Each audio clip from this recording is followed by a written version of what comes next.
শুভ দুপুর। কর্ণফুলী নদী, এই পারে লিচুবাগান চন্দ্রকোনা, ওই পারে কাপ্তাই রাইখালি। রাইখালি হচ্ছে কাপ্তাই উপজেলার একটা ইউনিয়ন। কাপ্তাই উপজেলার 5টা ইউনিয়নের মধ্যে 4টাই নদীর এই পারে অবস্থিত মূল ভূখণ্ড।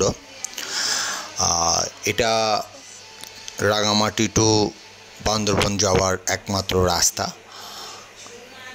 আন্তঃজেলা রাস্তা বলি আমরা যেটাকে।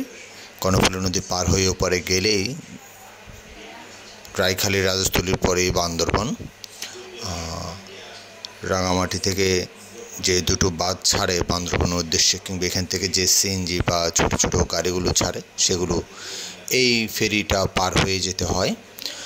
পরিবেশটা অনেক সুন্দর, দেখতেই পাচ্ছেন, গাছগাছাড়ায় ভরা নদীর দুই ধারে অসম্ভব সুন্দর পাহাড়ি একটা পরিবেশ, আর খরস্রোতা নদীর সেই স্রোত এই